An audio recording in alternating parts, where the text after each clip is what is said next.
Good morning students. Today is your science class and today we are going to complete the next topics from the chapter wind storm and cyclone. First we will discuss about wind currents are generated due to uneven heating on the earth. अर्थ पर जो uneven heating होती है उसी वजह से क्या होता है विंड करंट जनरेट होते हैं.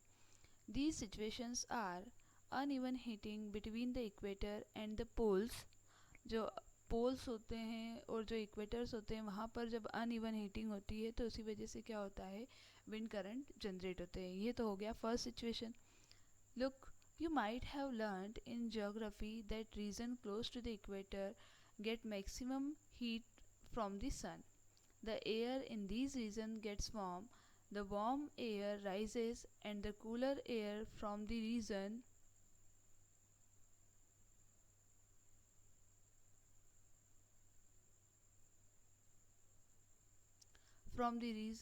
in the 0 to 30 degrees latitude belt on either side of the equator moves in.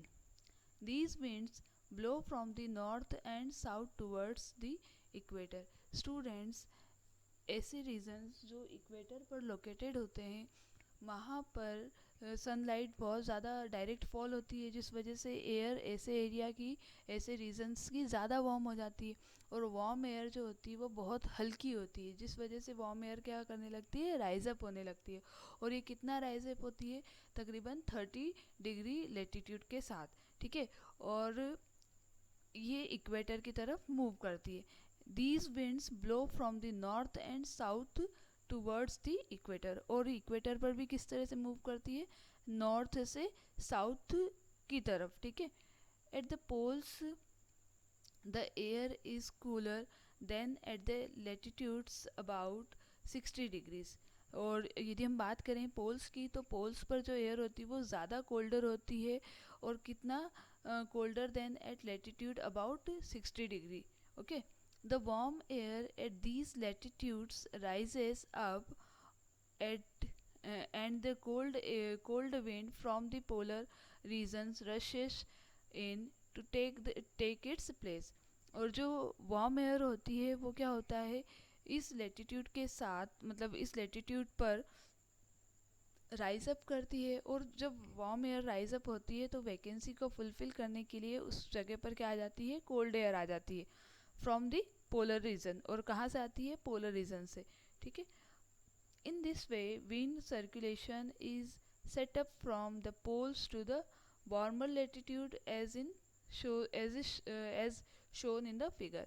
अगर आप फिगर देखेंगे तो आपको इसमें क्लियर हो जाएगी कि जो वार्म एयर है वो अब ऊपर की तरफ जा रही है और कोल्ड एयर जो है वो डाउनवर्ड जा रही है और ये कितना हो रहा है 60 डिग्री लेटीट्यूड के साथ.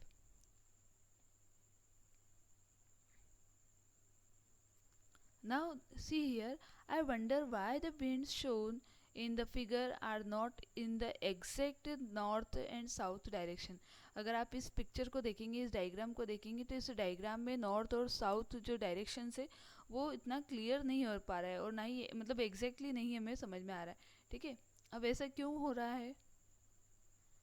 The winds would have flown in the north-south direction from the north to south or from the south to north. A change in the direction is however caused by the rotation of the अर्थ. ये जो change हो रहा है direction में ये अर्थ के rotations के कारण हो रहा है इसलिए हम यहाँ पर एग्जैक्ट डायरेक्शन नहीं देख पा रहे हैं. Now next situation is uneven heating of land and water. जो लैंड और वाटर पर जो अनइवन हीटिंग होता है उस वजह से भी क्या होते हैं विंड करंट जनरेट होते हैं. You have read about the sea breeze and land breeze in the chapter 4. In chapter 4 students, in chapter 4 I already discussed with you about sea bridge and land bridge. Okay, in summer near the equator the land warms up faster and the most of the time the temperature of the land is higher than that of water in the oceans. यदि हम summer की बात करें तो summer के time पर ऐसे reason जो ऐसे एरियाज़ पर जहाँ पर लैंड एरिया इक्वेटर के काफ़ी नज़दीक होता है वहाँ पर क्या होता है कि जो एयर होती है वो तेज़ी से गर्म हो जाती है और लैंड भी क्या होता है फास्ट गर्म होता है. ठीक है. And most of the time temperature of the land is higher than that of the water in the oceans. और अधिकतर समय क्या होता है, जो लैंड होता है वहाँ का टेम्परेचर ज़्यादा रहता है as compare to the oceans के. ठीक है. The air over the land gets heated and rises. This causes wind to flow from the ocean towards the land. और यही जो कंडीशन है कि जहाँ पर मतलब लैंड ज़्यादा गर्म हो रहा है और लैंड के गर्म होने से वहाँ की जो एयर है वो भी ज़्यादा गर्म हो रही है और क्या हो रही है, राइज अप हो रही है. जिस वजह से जो वो राइज अप होने के कारण जो वैकेंसी क्रिएट हो जाती है और उसी ड्यूरेशन में मतलब जो ओशियंस होते हैं, ओशियंस की तरफ क्या होता है, लैंड से तो जा रहा है वार्म एयर, लेकिन ओशियन से जो कोल्ड एयर होती है वो किस तरफ आने लगती है, लैंड की तरफ आने लगती है. दीज आर मॉनसून विंड्स और इन्हें क्या कहा जाता है, मॉनसून विंड्स. और ये क्या शो कर रहा है, this causes the wind to flow from the ocean towards the land. ठीक है. In winter, the direction of wind flow gets reversed. It flows from the land to the ocean. और यदि हम बात करें विंटर की, तो विंटर में जो विंड का जो फ्लो है वो अपोजिट होता है, रिवर्स्ड होता है. और कैसा होता है, it flows from land to the ocean. और ये फ्लो होता है लैंड से ओशियन की तरफ पर. और अभी हमने जो समर सीजन में देखा था वहाँ पर क्या हो रहा है, ओशियन से लैंड की तरफ हो रहा था. बिकॉज लैंड पर तो जो एयर थी वो गर्म थी तो वो राइज अप हो गई, लेकिन उस वैकेंसी को फुलफिल करने के लिए जो ओशियन से कोल्ड एयर किस तरफ आई, लैंड की तरफ आ रही है. ठीक है. और वो सिचुएशन किस में हो रही है, समर टाइम में, लेकिन विंटर में ठीक इसके अपोजिट होती है. अब यहाँ पर बूझो क्या जानना चाहते हैं, I want to know that these winds do for us what I want to know what these winds do for us. मैं जानना चाहता हूँ कि ये winds हमारे लिए क्या करती हैं. Okay, the winds from the oceans carry water and bring rain. It is a part of the water cycle. और ये जो winds होती है यही क्या करती है, ओशियन से वाटर को कैरी करती है और हमारे लिए क्या लेकर आती है, रेन लेकर आती है. ठीक है. And it is a part of water cycle. और यही हम बोल सकते हैं कि ये क्या है, एक वाटर साइकिल का ही पार्ट है. The monsoon winds carry water and it rains. और जो मानसून विंड्स होती है ये क्या करती हैं, वाटर कैरी किए होती हैं और हमारे लिए क्या लेकर आती हैं, रेन्स लाती हैं. ठीक है. अब देखो, clouds bring rain and give us happiness. Clouds क्या लाते हैं, बारिश लाते हैं और हमारे लिए खुशियाँ आती है. किस तरह से आती है, farmers in our country depend mainly on the rains for their harvest. अगर हम फार्मर्स की बात करें तो उनकी ज़्यादातर मतलब फसलें किस पर निर्भर करती हैं, पानी पर डिपेंड करती है, रेन पर डिपेंड करती है. There are many folk songs associated with cloud and rain. अगर आप बहुत सारे फोक सॉन्ग होते हैं जो क्लाउड्स पर या रेन पर बेस्ड होते हैं. Sing and enjoy with your friends. If you know such a song, here is one for you. आप बहुत सारे ऐसे सॉन्ग्स के बारे में जानते हैं, यदि आपको पता है तो अपने फ्रेंड्स के साथ उसे एंजॉय कीजिए. ठीक है. यहाँ पर एक आपको रिप्रेजेंट किया गया है, एक इंग्लिश सॉन्ग है. ठीक है. You can sing this song at your home.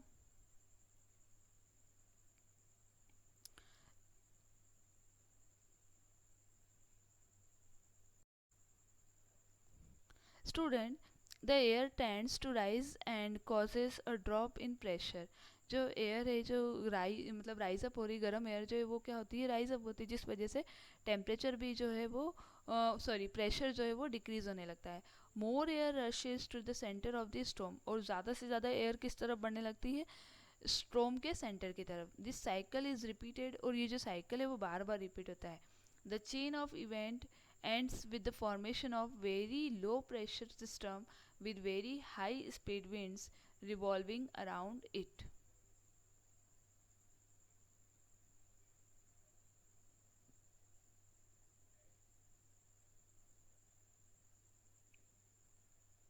It is this weather condition that we call a cyclone. और यही जो वेदर की जो कंडीशन होती है इसे ही कहा जाता है cyclone. Factors like wind speed, wind speed, wind direction, temperature and humidity contribute to the development of cyclone. अगर हम बात करें कि साइक्लोन किस वजह से आता है, तो इसके लिए मेन फैक्टर जो इसे अफेक्ट कर मतलब फैक्टर्स हैं जो इस चीज़ के लिए रिस्पॉन्सिबल है, वो है विंड स्पीड, मतलब विंड की स्पीड कितनी क्या रहती है, विंड की direction, temperature and the humidity contribute to the development of cyclone. इसी के साथ साथ जो ह्यूमिडिटी है वो भी क्या करती है, साइक्लोन में कंट्रीब्यूट करती है. यहाँ पर कुछ पिक्चर्स हैं, आप इन्हें देखिएगा अपनी बुक्स में.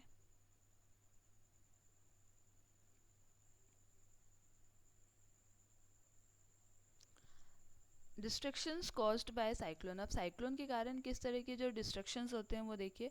Cyclone can be very destructive. Strong wind push water towards the shore even if the storm is hundreds of kilometre away. कई बार अगर आप देखेंगे तो ये जो साइक्लोन्स होते हैं काफ़ी डिस्ट्रक्टिव भी हो सकते हैं, क्योंकि ये अपने साथ बहुत स्ट्रॉन्ग विंड्स तो होती ही है, साथ ही साथ ये वाटर को भी काफ़ी दूर तक लेकर आ जाते हैं, ठीक है ना, और कई किलोमीटर तक वाटर को स्प्रेड कर देते हैं. These are the first indication of the approaching cyclone. और जब पानी दूर दूर तक मतलब फ्लो होता है स्ट्रॉन्ग विंड के थ्रू, यही एक फर्स्ट इंडिकेशन होता है कि साइक्लोन आने वाले हैं.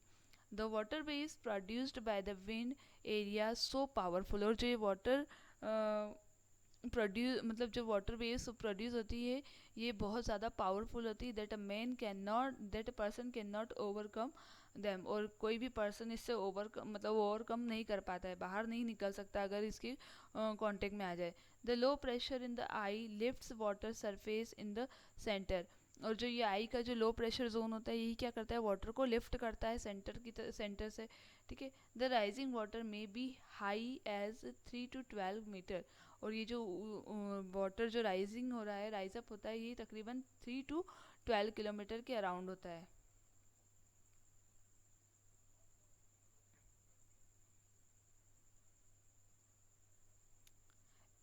It appears like a water wall moving towards the shore. और ये किस तरह से हमें दिखाई देता है कि जैसे वाटर की एक दीवार खड़ी कर दी गई हो. As a result the sea water enters the low-lying coastal area, causing severe loss of life and property. It also reduces the fertility of the soil. अब ऐसे एरिया जो कोस्टल रीजन से स्पेशली, वहाँ पर क्या होता है, बहुत ज़्यादा लॉस होता है लाइफ का, प्रॉपर्टी का, और इसके साथ ही साथ जो सॉइल है उसकी भी फर्टिलिटी भी काफ़ी अफेक्ट होती है.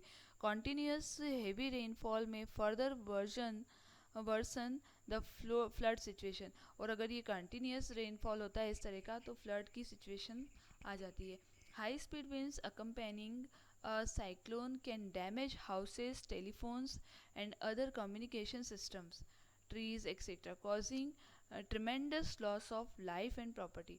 अगर आप इन हाई स्पीड विंड्स की बात करें जो साइक्लोन के मतलब साइक्लोन लेकर आता है, इसी के साथ बहुत ज़्यादा डैमेजेस होते हैं, हाउस डैमेज हो जाते हैं, टेलीफोन लाइन्स डिस्टर्ब हो जाती है, अदर कम्युनिकेशन सिस्टम है वो भी अफेक्ट होता है, ट्रीज़ टूट जाते हैं, काफ़ी नुकसान होता है. और ये बहुत ज़्यादा नुकसानदायक होता है, हमारी प्रॉपर्टी को, हमारी लाइफ को भी ख़त्म कर देता है. A cyclone is known by different names in the different parts of the world. It is called a hurricane in the American continent. In the Philippines and Japan, it called it a typhoon. अगर आप America की बात करोगी तो ये cyclone को यूरिकेन कहा जाता है, और अगर हम बात करें जापान और फिलीपींस की तो वहाँ पर इसे टाइफून कहा जाता है. बाकी वो है एक ही बात, ठीक है. हमारे यहाँ हम क्या बोलते हैं, साइक्लोन बोलते हैं, लेकिन अमेरिका में इसे यूरिकेन कहा जाता है.